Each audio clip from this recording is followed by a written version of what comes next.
All right, my friends. So I am back from our 7-day excursion to the Northeast, checking out some colleges for Chloe. Um, the last few weeks, and we went to Hawaii and whatnot, has been a good time for me to gather my thoughts actually, and I'm going to share with you something that I don't think we have. I don't this I just don't think this is sustainable where we are, and as such, I'm going to be a little bit more conservative in my own portfolio. And I got to tell you the reason why. There's just two instances today that come to mind that are kind of endemic of kind of my thought process. So I'm watching somebody today. I forgot who. Local news of the murder rates up, and here in Atlanta big time, and again, the same freaking hustlers want to say they need more money. It's not a lack of cultural decay; it's the lack of investment in the community. I mean, the same thing they've been saying since the Watts riots, but that was probably legit. Now it's just so embarrassing, so silly. The cultural decay is becoming more prevalent every single day, and it's not just inner cities. Anyway, so there's a someone had showed this video of an ambulance. There's during the Juneteenth parties, someone had got shot some places, just tons of violence and mayhem. And I guess a guy was laying bleeding out in an ambulance to try to get to him. And these people, like a mob of thousands, like jumped on the ambulance before they had a chance to get to this guy. And we're up there on the, like a freaking, it's like a, dancing like it was a pole dancing, twerking, it's simulating acts of gratuitous sex. It's a whole thing of stuff. So the ambulance couldn't get through. And presumably the guy, I don't know if he bled out, I don't know. All on video for all to see. It's just this freaking, it's a cultural rot. There's no other way around that. And before you say you're being racist, Josh, look, dude, the white people probably don't do it as bad as that, but tons of white people are living on the dole. I deserve to live on the dole because whatever, like we have some in our own family. I don't want to get more into it than that, but just same thing. It's like, oh no, how dare you? You know how it is. You have people that like, why don't you work? Why should I have to work, man? I don't. You know how it is. Talking to a guy from who drove us back from the airport from Zambia. He's an immigrant from Zambia, been here since 2001, and I'm just so what happens is these chauffeur groups that take you back and forth to the airport, which we love. It's fantastic. It's not cheap. It's actually a hell of a lot cheaper in terms of time, effort, and money than driving myself down there and parking. So they have a lot of owner operators. Well, not they weren't owner operators, but now they are because they can't find people to work, man. They can't find drivers. And so he goes, yeah, I haven't had a drive for a while, but the last few months since we've come back after COVID, basically I'm driving again because can't find workers. I said, well, what's everybody doing? He goes, the government's paying them, man. This guy is an immigrant from Zambia. He goes, the government's paying them to sit on their bus, not work. I'm just saying that I've heard this a million times. Stories just like this. You can't find people to work because the government's paying them not to work. And I said that. He goes, I said, this is not sustainable. I'm sitting there asking back in Zambia. I said, if you didn't work in Zambia, he goes, you don't eat. You don't eat if you don't work, and that's the way it used to be here. You don't work, you don't eat. Now it's like, yeah, you can work if you want, no big deal. The government, we have so much money, we'll just pay you this. I mean, we don't have so much money. It's all fake. It's all created out of thin air. We don't have so much money to pay millions of people not to work. We don't have that. And we got to chatting and stuff. I said, how good we have in America.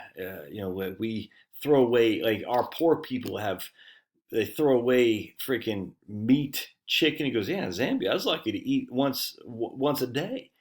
And if you had chicken, it was a delicacy. We didn't have chicken in Zambia. You know what I'm saying? And then we got to talk how obese everybody is. So man, he told me, so when I brought my mom here a couple years ago, she could not believe how fat people were. She goes, she thought it was fake that they're wearing that skin as if it's like a costume.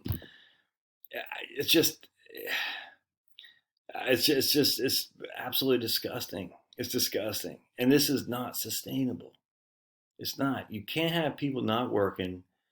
Just literally, it's insane.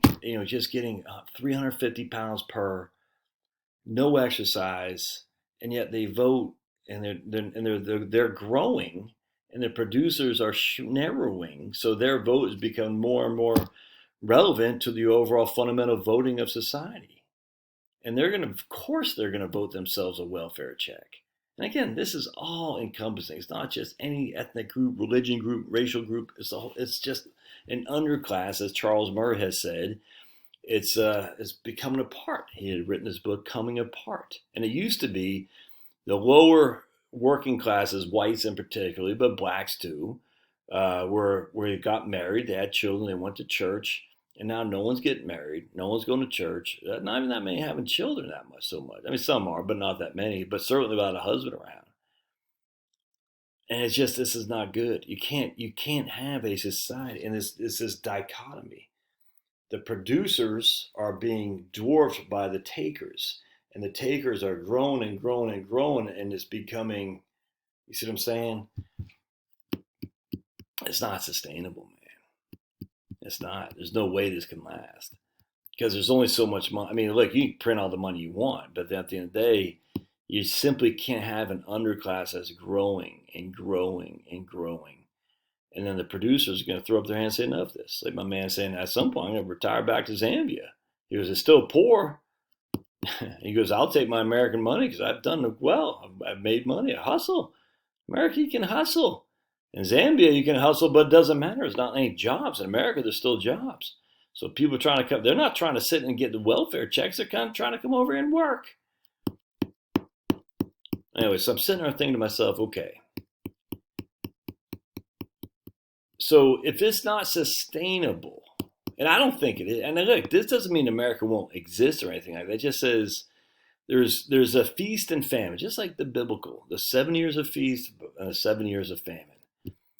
I have a sneaky suspicion we're probably we're not even at the precipice anymore. Precipice means you're looking down. We might be there, but I think we're kind of, we're coming on the back end. So excuse me, 30 years of feast, and now we're on the very top, starting to slide into a significant amount of years of famine. I don't know that to be true. I have no idea. You have no idea. But I sit there and I said, this just doesn't make sense.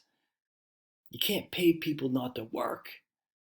You can't pay people to sit on their butts, eat McDonald's. We have Uber Eats from McDonald's. This can't continue. It doesn't mean America will be speaking Chinese or anything like that. It just means what we've grown accustomed to, it just can't persist, in my opinion. I don't know. I don't know how it works. But man, I'm sitting there thinking, if we go into the famine, are we prepared for that? And I think about me and my family particularly. Are you prepared for famine? And I don't mean famine without food. I mean, it might well be. Are you prepared for markets declining and never coming back because the profits have to be made for stocks to continue to go up? Profits got to be made for dividends. And if there's no profits, there's no dividends, no stocks going up, other than speculation, which is just gambling. Bitcoin is gambling. So I sit there and I said, well, all right, what do you do? And I said, the first thing, obviously, is got to make sure you got enough cash to pay the bills. And I'm sitting there, so I'm not retired, all right? I've told you this before. I am working.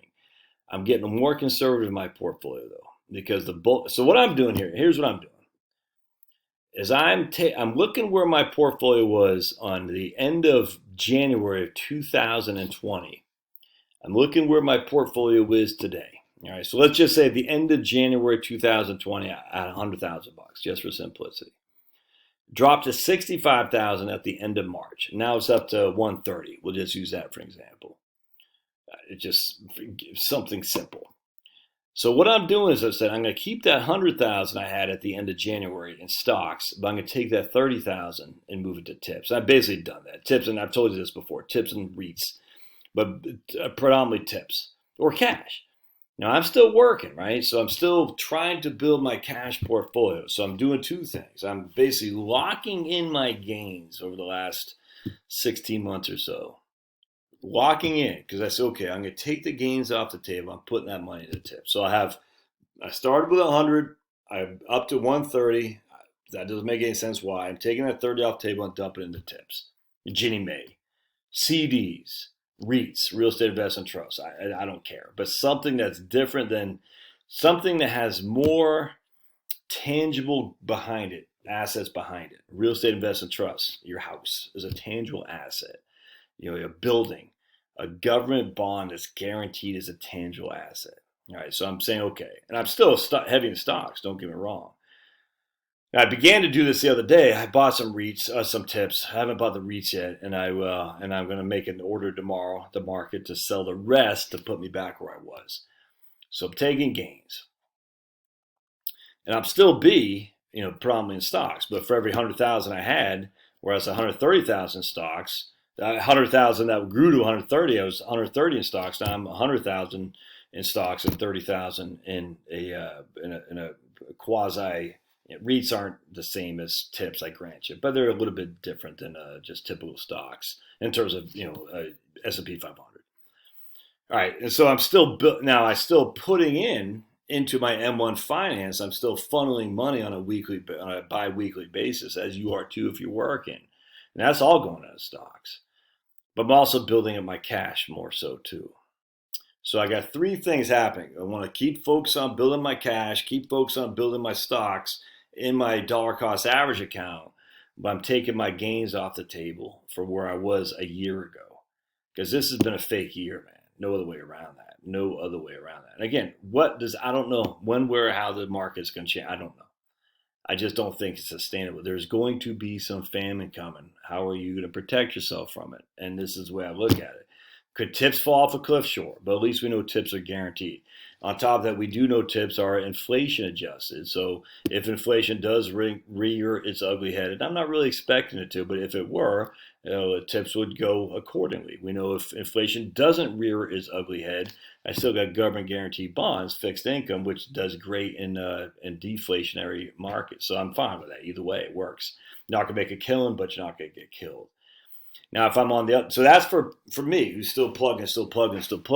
If I'm retired, I'm really rethinking getting a little bit more conservative. Again, if you don't have your 4 years of cash, I think you're making a huge mistake. So I think you better have that 4 years of cash. And then I might say, something, I might ride out a little bit here just to make sure that, again, I would suggest to you as 4 years of cash is great, but I would suggest too to look where you were, all right, a year ago. For every 100,000, if you have 130, take that $30,000 off the table and just lock it into something safe, man. Tips, real estate investment trust, something. So you still got your VTI, predominantly. You still got your 4 years of cash, but now you're kind of adding that second bucket of something a lot more tangible, a lot more safe. This is just what I'm suggesting to do. Just because, look, I might be negative, no, I don't care. And if I'm negative, well, I still got tons of stocks. And if I'm wrong, the stock market still goes on. Hey, I got it. If I'm right though, and I think, and again, I don't know, but if I'm right, I think it's a pretty good way to protect yourself. Obviously, we're assuming you're focusing like a laser beam on not having debt as well. So that's a big deal as well. Now, love to hear your thoughts. This if it can't last, it won't, man. And there's no way this can last to where we're going. No way. And again, that doesn't mean we're eating ramen noodles for this. So I don't know. It just seems to me that being conservative is a good move in this stage. All right, we'll see you guys.